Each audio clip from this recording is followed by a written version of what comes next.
Welcome, dear learners. In the last video lecture, we have discussed about the product levels and product life cycle. Today, we embark on a journey to understand the unique world of rural product strategies. In this lecture, we will explore how products are classified in rural markets, the critical decisions marketers face, and the strategic frameworks that drive success in these dynamic environments. Before we start, let us outline our learning objectives for this session. By the end of this lecture, you should be able to understand the classification of rural products, analyze various strategic product decisions, evaluate key rural marketing frameworks like the 4 A's, and examine the importance of product design, branding and augmentation in satisfying rural consumers and building loyalty. In rural marketing, product strategy is absolutely central. It is not just about the physical item. A product is a bundle of value that satisfies consumer needs at multiple levels: the core benefit, the tangible aspect, and the augmented features. To succeed, marketers must design products that are, and this is crucial, functionally relevant and emotionally appealing and economically accessible to rural consumers. This involves careful planning across all levels of product strategy, from choosing the right product mix to managing individual product items.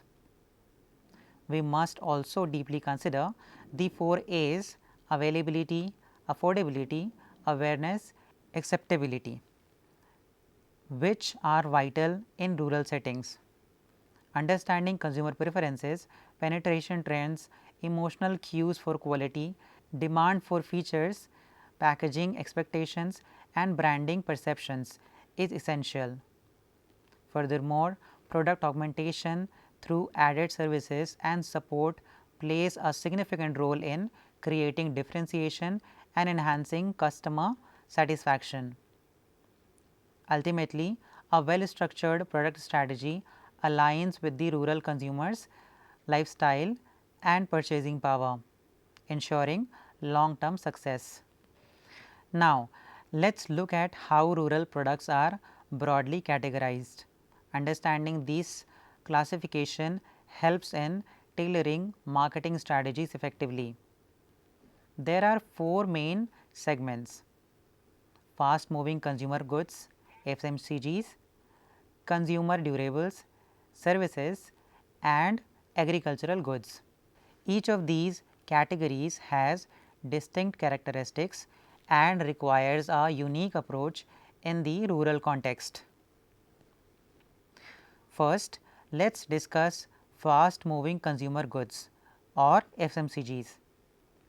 These are non-durables items that people use frequently and need to buy often. Think of everyday products like toiletries, food items, and footwear. In rural India, FMCGs form a significant part of daily life. Major companies such as HUL, Dabur, and ITC are key players. It is fascinating to note that rural India now account for more than 50% of the total FMCG consumption in the country, with the market estimated to be worth about 1350 billion rupees annually. A major reason for this growth is the increased demand for packaged and processed food products, indicating a shift in rural preferences toward branded items. When we look at product penetration for FMCGs in rural areas, it varies. Some categories like edibles, oils, and washing powders have high penetration over 75%. Others such as packaged tea and shampoos have moderate penetration around 50%. And then there are categories like milk powder and instant noodles with low penetration. What's really telling is the shift observed between 2000 and 2008, where rural households significantly increased their purchase of packaged goods. For instance, shampoo usage grew by 31%. This shows rural consumers moving from loose, unbranded items to national and branded products. However, many categories still have immense untapped potential, presenting an opportunity for companies to encourage both new and regular usage. Next are consumer durables. These are long lasting goods like home appliances, vehicles, and furniture. Rural consumers typically buy these from nearby small towns. Companies like Usha, Philips, LG, and Hero Honda are major players. Similar to FMCGs, rural India now contributes over 50% to the total consumption of consumer durables. Televisions have seen significant success, with about 37% of rural households owning one. Motorcycles are also popular. Although overall penetration is still relatively low, it's growing rapidly. For example, households with color televisions have increased nearly 5 times over the last decade. This growth is largely due to rising income, especially from non agricultural sources. Rural consumers are also becoming more value conscious, carefully comparing before buying. Moving on to services, rural India is witnessing rapid development in this area too, which is crucial for improving quality of life and economic inclusion. Major service sectors include healthcare, with a growing demand for better medical facilities. Telecommunication has become a lifeline, with players like Airtel and Jio expanding their networks. Information and communication technology initiatives like ITC's eChaupal are empowering farmers. Banking services are expanding, promoting financial inclusion. There is also rising interest in insurance, especially life and crop insurance. And finally, education and skill development are gaining focus. The rural service sector is evolving rapidly, integrating digital technologies and involving both public and private players. Lastly, we have agricultural goods. These are physical products vital for farming and related activities, playing a critical role in enhancing productivity and income in rural India. They fall into two broad categories: core agricultural inputs, high yield seeds, fertilizers, pesticides, and farm machinery such as tractors. The second category is allied sector products, which includes items like animal feed and dairy equipment. The market for agricultural inputs, including farm machinery, is substantial, worth approximately 900 billion rupees annually. Major players include companies like Mahindra and Mahindra for tractors and Rallis India for seeds. With increasing farmer awareness and government support, this sector is poised for further growth. So, to quickly recap, we have seen that rural products can be classified into four main segments: FMCGs, which are high volume daily use items with a clear shift towards branded products; consumer durables, driven by growing aspirations and value consciousness; services, which are essential for development and are seeing increased digital adoption; and agricultural goods, the backbone of rural economy, with a focus on modernization. It's clear that each of these categories requires a distinct and tailored strategic approach from marketers. Now that we have understand the types of rural products, let's turn our attention to product decisions. For any entrepreneur or marketer, making the right product decisions is absolutely crucial for business success. These decisions can generally be grouped into two key phases.